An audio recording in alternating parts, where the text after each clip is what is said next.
YTN 라디오 이동의 뉴스 정면승부 3부 시작합니다. 오늘 나온 뉴스들을 언박싱하는 기자 언박싱. 오늘은 아주경제 김태현 기자 연결합니다. 김 기자님 나와 계십니까? 예, 안녕하십니까. 김태현입니다. 먼저 코로나 상황부터 정리해 주시죠. 네. 중앙방역대책본부는 오늘 0시 기준 국내 코로나19 확진자가 344명 늘어서 누적 83,869명이라고 밝혔습니다. 전날 326명보다 18명 늘어난 수치이고요. 올해 3차 유행이 전반적인 감소 추세를 보이던 중 11일 504명, 12일 403명 나온 이후에 이날까지 4일간 300명대로 나오고 있습니다. 다만 숫자가 감소했다고 방심하기에는 조금 이른감이 있는데요. 설 연휴 검사량이 적은 영향이 작용했기 때문으로 보입니다. 전날 선별진료소 검사 건수는 22,774건으로 직전일 24,749건과 비슷한 수준입니다. 하지만 연휴 직전 마지막 평일인 10일 39,985건과 비교하면 약 17,211건 적은 수치입니다. 예. 집단 감염 사례는 끊임없이 나오고 있는데요. 서울 용산구 순천향대학교 서울병원 관련 31명이 추가돼 누적 확진자가 87명으로 집계가 됐습니다. 이 가운데 환자가 40명, 그리고 보호자 가족이 18명, 종사자가 14명, 간병인이 12명, 지인이 3명으로 알려졌고요. 이 밖에도 집단 감염 사례가 계속 나오고 있습니다. 예. 종합해보면은 그런 거네요. 조금 확진자가 떨어지긴 했으나 이게 검사 건수가 예전보다 많이 떨어졌기 때문에 주말에 그래서 떨어진 거기 때문에 아직 안심하면 안 된다. 이 말씀이네요. 예, 그렇습니다. 그리고 설 연휴 기간 동안에 가족 모임 관련한 확진자, 집단 확진이 나올 수가 있어서요. 방역당국에서는 주의를 당부하고 있습니다. 그렇군요. IM 선교회, 이게 무더기로 확진자가 나와서 무사람들부터 많은 비난을 받았던 곳인데, 경찰이 교회를 압수수색했네요? 네, 대전경찰청 반부패경제범죄수사대는 오전에 대전 중구 IM 선교회 본부에 수사대원들을 보내서 컴퓨터 하드디스크와 서류 등을 확보했습니다. 이게 앞서 대전시와 대전시 교육청은 IM 선교회 마이클 조 선교사와 선교회 산하 교육시설 IEM 국제학교 측 대표를 감염병 예방 및 관리 관한 법률 위반 혐의로 경찰에 고발을 했습니다. 예. 이에 따라서 경찰은 압수수색을 한 거고요. 그리고 IEM 국제학교 같은 경우에는 학령기 청소년을 대상으로 30일 이상 학교 교과를 운영한 부분에 대해서도 위법성 여부를 살피고 있습니다. 예. 윤석열 검찰총장이 서울고등법원장, 서울중앙지방법원장 등 신임 법원장들과 면담을 했습니다.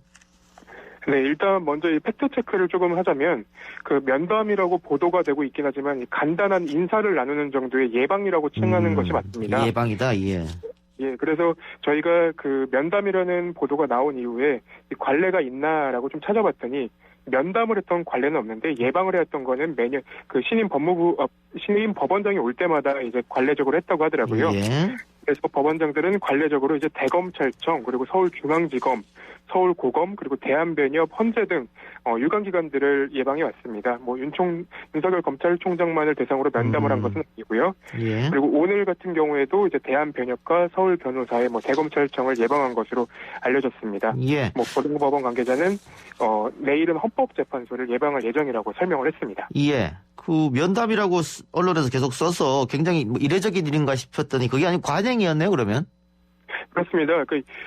저희도 고등법원에 조금 확인을 해봤는데 이게 면담이라고 나온 것에 대해서 굉장히 이례적이다. 오히려 그쪽을 이례적이다라고 설명을 하더라고요. 매년 예방을 해왔고 고등법원의 설명은 간단히 이제 목례를 하는 정도, 그리고 안면을 익히는 정도의 이제 인사치레였는데 그게 면담이라고 좀 보도된 것이 조금 특이하다. 예. 이런 정도의 설명이 나왔습니다. 알겠습니다.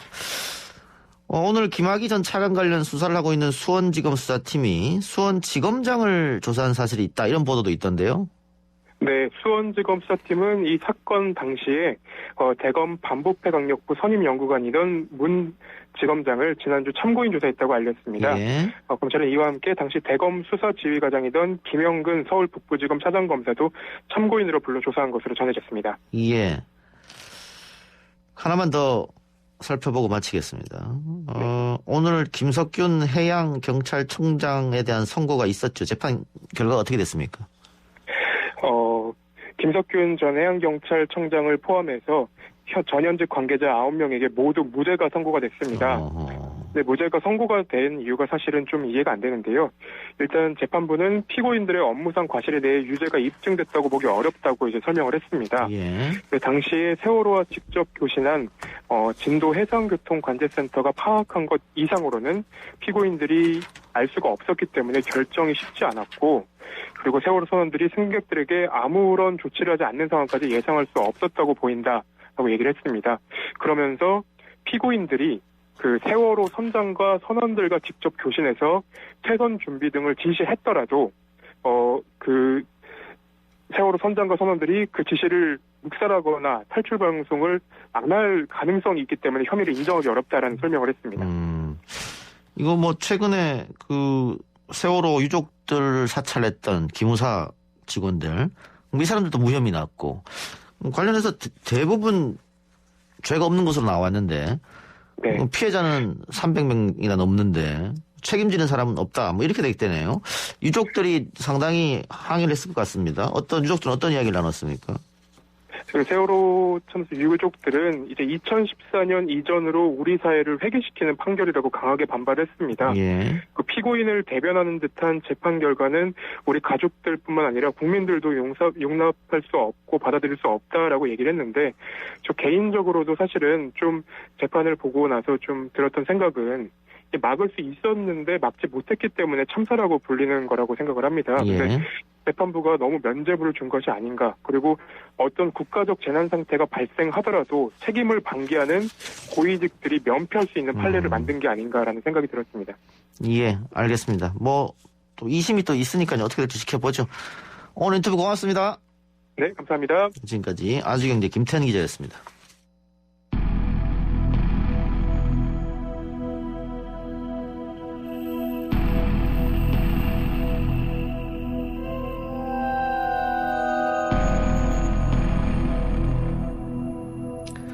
매주 월요일 진행되는 사건 처리반, 미제 사건들을 집중적으로 파헤쳐보는 시간입니다. 뉴스 정면 승부의 사건 처리반장 배상은 프로파일러 전화로 연결합니다. 교수님. 예, 안녕하세요. 예, 배상훈입니다. 안녕하십니까. 오늘 살펴볼 사건은 부산 미제 사건 1호라고 하네요. 부산 대저동 농수로 살인 사건. 어떤 사건인지 설명 좀 해주시죠. 예, 대표적인 부산의 미제 사건입니다. 사건의 발생 시기는 2000년 7월이고요. 장소는 부산 강서구 대저동 농수로에서 시신이 발견됐는데요. 예. 26세의 미용사 여성이고요. 당일날 이제 그 여러 가지 행사 때문에 그 회식을 하고 귀가를 자정금했는데 동료들이랑 같이 이제 회식을 하고 택시를 타고 갔는데 바로 실종이 되고 그 다음날 오후 1시쯤에 그 농수로에서 발견됐습니다. 예. 요 26세의 여성이 회식 이후에 연락이 끊겼는데 알고 봤더니 살해당했다 뭐 이런 건데 일단 사인은 무엇이었습니까?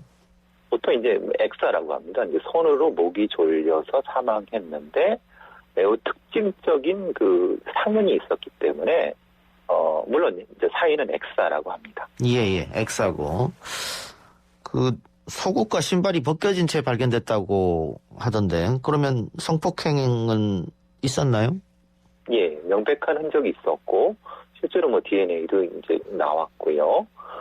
특징적인 형태의 상흔이 나왔습니다. 뭐 구체적으로 말씀드리기는 어렵지만은 예. 그래서 명백하게 성폭행이 있었고 그 과정에서 그 이후에 살해당한 건지 같은 과정에서 당한지 그거는 명확하지 않습니다. 근데 저항의 흔적이 없었다고요? 예, 보통 저항은이라고 하면은 뭐 손톱이라든가 아니면 손에 여러 가지 상처라든가 아니면 뭐 있어야 되는데 예. 그것이 발견되지 않았기 때문에 여러 가지 추정이 가능하다. 예. 예를 들면은 압도적인 힘을 가진 사람이거나 예. 아니면은 복수의 사람, 뭐 두세 사람 이상이기 때문에 여러 가지 면에서 이제 그럴 수 있겠다. 뭐 이런 생각이 듭니다. 그런 거는 뭐 정액에서 나오는 DNA로 알 수 없는 겁니까? 근데 이제 정액이라고 하는 것은 발견된 것은 하나인데 범인은 여럿이 그럴 가능성도 있죠. 예, 예. 그렇죠. 그렇기 때문에 그건 추정을 여러 가지로 해보는 겁니다. 일단 추정이고 예. 이 미용사로 일하시던 분이었는데 이 살해돼서 유기된 장소가 그 미용실과 멀지 않았다. 그러면 범인이 이 동네 지리를 좀 잘 안다 이렇게 봐도 될까요?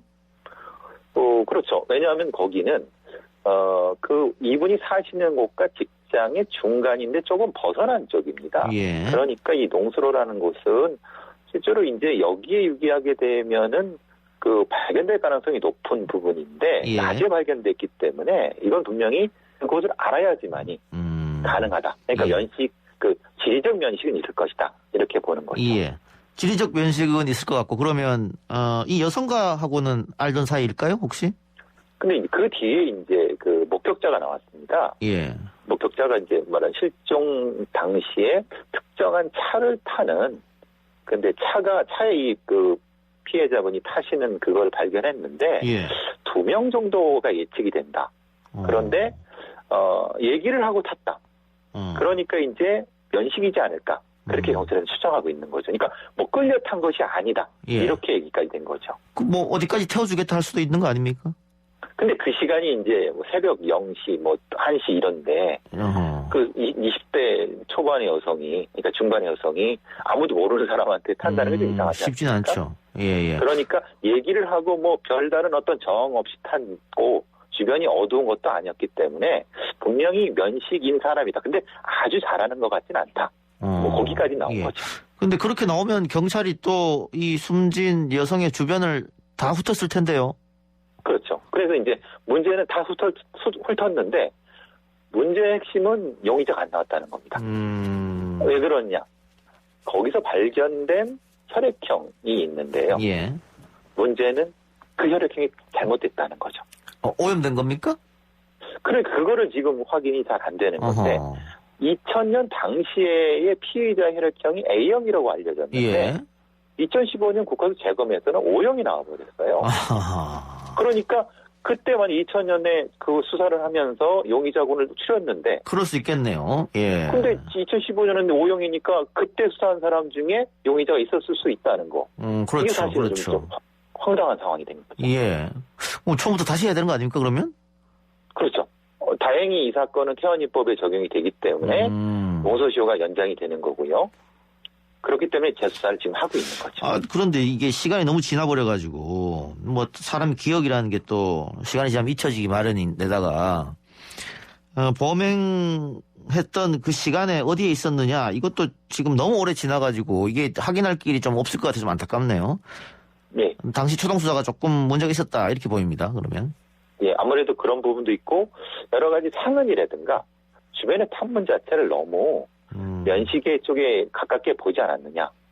그러니까 이제 이 초기의 어떤 수사 용의군 추정에서 조금 무리가 있지 않았을까 그런 얘기가 나오는 거고 예. 그걸 이제 수사하기 위해서 다시 한번 보고 있는 거죠 지금 경찰에서는. 근데 면식범 소행이라면 사체를 오히려 꽁꽁 숨길 것 같은데 이 금방 발견되는 곳에 이렇게 뒀다. 약간 갸우뚱한데요? 어떻게 보세요?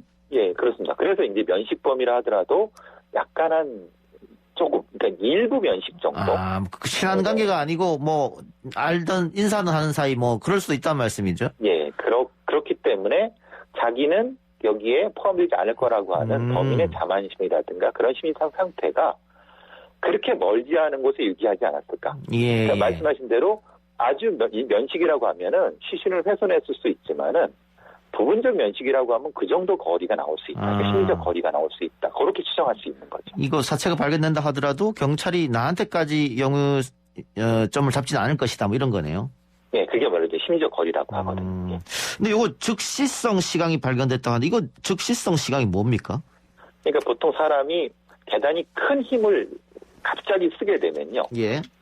그대로 이제 거기서 이제 사망하게 되면 그대로 시간 굳어버리게 됩니다. 아하, 예. 그래서 이제 손을 꽉 쥐은 상태에서 힘을 주면은 그게 이제 시간이 형성되는 거죠. 예. 이 얘기는 뭐냐면은 그 정도의 작용과 반작용을 할 수 있는 사람이 범인이다. 이걸 얘기하는 거고 그것과 상흔을 비교하면은 범인의 어떤 것들을 추정하지 않을 수 있지. 그러니까 힘의 관계라든가 예. 숫자를 추정할 수 있지만 그걸 이제 얘기하는 거죠. 알겠습니다. 어쨌든 이 사건은 2015년 국가수 재검을 통해서 A형이 아니고 O형이다, 피의자가. 불상의 피의자가 O형이 나왔으니까 요걸 바탕으로 다시 한번 뭐 사건 기록은 다 있을 테니까요.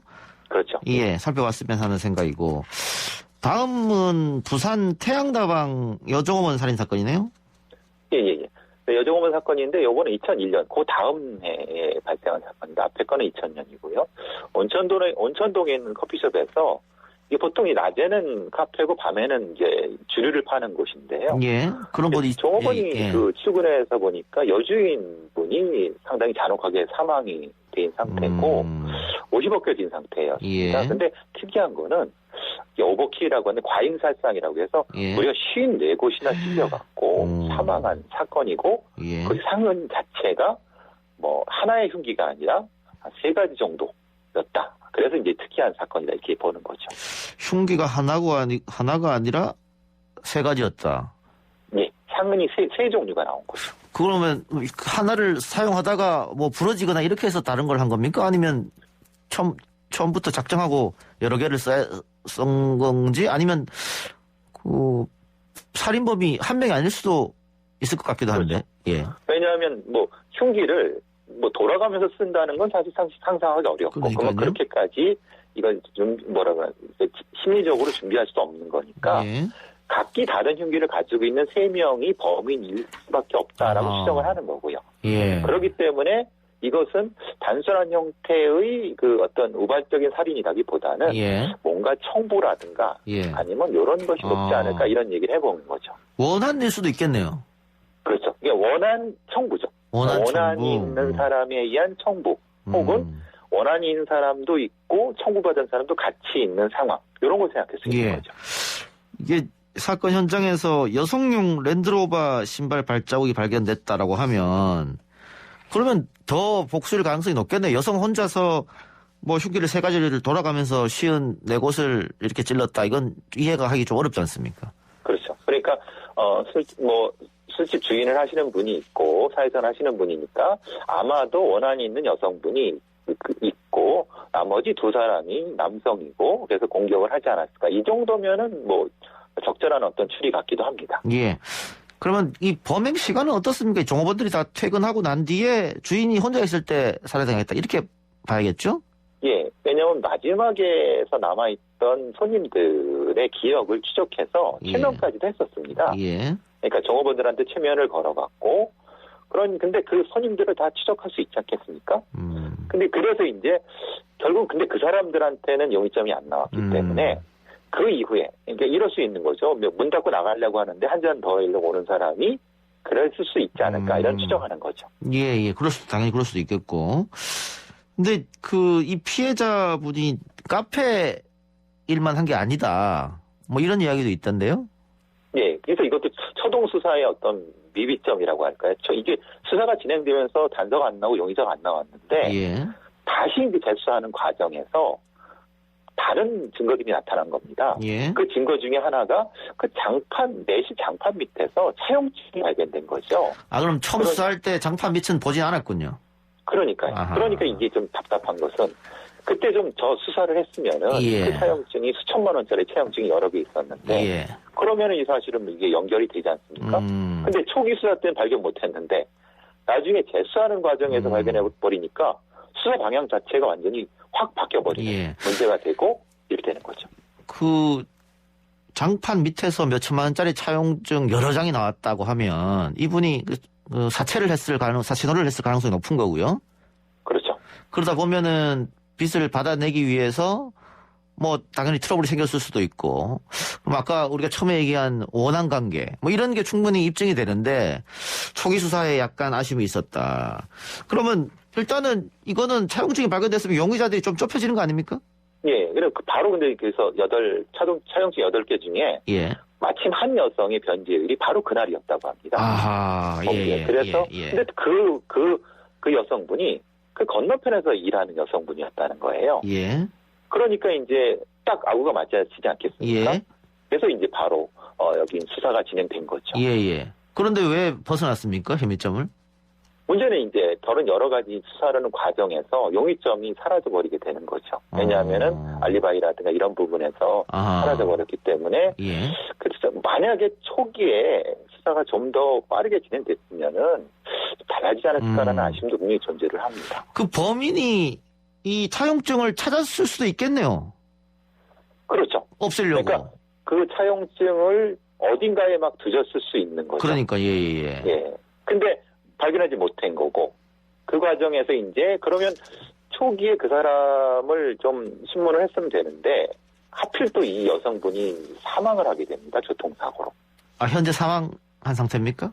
그렇죠. 사건 발생 후에 얼마 후에 사망을 했습니다. 그러니까 이제 그 용의점을 찾아가는 과정에서 사망했기 때문에 이제 사건이 거기서 끝나게 되는 건데 그러니까 중요한 용의자가 사라져버리게 된 거죠. 근데 문제는 그거죠. 예. 이게 단순 사고였을까? 이런 의심이 든다는 겁니다. 아, 만일 청부를 했다면 첫 번째 사건을 청부를 했다면 두 번째 사건도 가능성은 있겠다. 뭐 이렇게 입막음을 위해서. 아니면 예. 그때 뭐 함께했던 실제로 예. 행동해로 온 두 사람이 꼬리를 자르기 위해서 뭔가 하지 않았을까? 라는 것까지가 이제 경찰의 추정인 거죠. 예. 그 통화 기록 같은 건 없었을까요? 그 뭐 청부를 했다고 하면 그 여성분의 통화 기록이나 이런 게 남았으면 조금 조사도 쉽게 할 수 있었을 것 같은데. 그러니까 이제 뭐 누군가하고 통화를 한 기록은 나왔는데요. 아, 그 내용을 알 수가 없으니까. 예, 누군가. 왜냐하면 당시가 2001년도이기 때문에 예. 그걸 확인하기 참 어려웠던 부분인 거죠. 예. 어떻게 부검하면은 전문가들은 알 수 있지 않습니까? 이 칼을 뭐 잘 다루는 사람이라든가 뭐 전문가의 소행이라든가 이런 거 그런 건 없었나요 혹시? 왜냐하면은 아까 말씀드린 54곳을 찔렀거든요. 예. 근데 그렇게까지 찌르게 되면 대동맥이 손상이 돼야 되는데 예. 그렇게 되면은 사실은 피가 빠져나오기 때문에 더 이상 찌르기가 힘듭니다. 그러니까 너무 많이 찌른 것이 더 이상한 거죠. 아하. 왜냐하면 너무 많이 찌를 정도로 갔는데도 불구하고 대동맥이 찔려지지 않았다고 하면은 그걸 피해서 찔렀다는 결론이 나오는 거 아닙니까? 아, 그러면 이게 지금 54곳을 찔렀는데 허벅지를 가장 많이 찔렀다고 했지 않습니까? 예. 그럼 이게 뭐 단순히 살해하기 위해서가 아니고 뭘 얻기 위해서 고문을 했다. 왜냐면 허벅지를 그렇게 찌를 일은 없으니까, 잘 없으니까. 그렇죠. 그런 생각도 드네요. 아까 근데 차용증이 있었잖아요. 예. 아, 그러니까 차용증을 얻어내기 위한 어떤 행위가 이해할 맞다. 왜냐하면 죽이려면은 상체를 찌르지 굳이 허벅지를 찌를 이유는 없는 거니까. 예. 아, 그러면 그 차용증 어디 있느냐 이렇게 할 수도 있었다는 얘기네요. 그렇죠. 결국은 그 과정에서 뭐 사망하게 되고 그러면 결국은 이 사건의 전체적인 어떤 동기라든가 이거는 누군가가 이제 청구를 받은 사람과 청구한 사람이 그 과정에 있고 그 초기에부터 그렇게 수사를 했어야 되는 것이 아니냐 이렇게 된 거죠. 근데 뭐 장판 밑에 있으리라고는 아무도 생각을 못했을 테고. 근데 경찰은 현장 보존하고 다 샅샅이 뒤지니까 경찰은 찾았어야 돼. 좀 아쉽네요, 이 사건은. 예. 이제 초기가 저희가 2005년 정도부터 과학수사가 시스템화 된다고 하는데요. 그 이전에는 사실은 그런 부분에 대한 시스템이 사실 많이 비비했습니다. 예. 그렇기 때문에 아쉬움이 많이 남는 거죠. 알겠습니다. 어쨌든 경찰이 다시 들여다본다니까요. 좀 기대해보고요. 교수님 오늘 말씀 고맙습니다. 감사합니다. 지금까지 배상훈 프로파일러였습니다.